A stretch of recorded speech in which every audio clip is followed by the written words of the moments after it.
তো ম্যাচ শেষ হইলো একটা পারফেক্ট এল ক্লাসিকো যেটাকে বলে, মানে একদম ইঞ্চ পারফেক্ট। কেননা পুরোটা ম্যাচ বার্সেলোনা ডমিনেট করবে, রিয়াল মাদ্রিদ বাস পার করবে, লাকের আশায় বসে থাকবে। রেফারি যথেষ্ট চেষ্টা করবে একটা টিমকে হেল্প করার জন্য, যদিও শেষ পর্যন্ত হবে না। দিন শেষে বার্সেলোনা জিতে যাবে, মানে একদম পারফেক্ট যেটাকে বলে। শুধুমাত্র একটা জিনিস মিসিং আছে, পুরা ম্যাচে একটা জিনিস মিসিং, সেটা হচ্ছে টার স্টেগেনের ব্লান্ডার। মানে এই পুরো ম্যাচটাতে বার্সেলোনা আজকের রেজাল্ট তৈরি করছে হলো দুইজন ব্যক্তি, একজন হচ্ছে গার্সিয়া, একজন রাফিনা।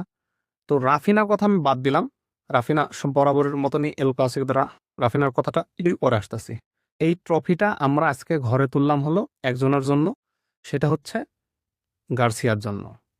মানে একটা গোলকিপার যে কতটা ইফেক্টিভ, একটা টিমের ট্রফি জিততে হইলে ওই যে স্যার অ্যালেক্স ফার্গুসনের একটা উক্তি আছে না, যে ট্রফি জিততে হইলে তোমার গোলকিপার দরকার, ডিফেন্স দরকার।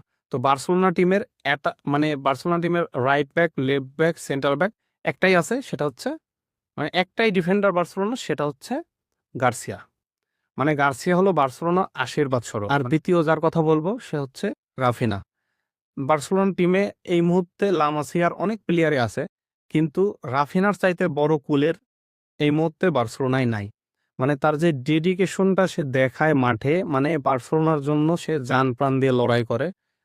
সত্যই মুগ্ধ তার তার ডেডিকেশনে আমি মুগ্ধ।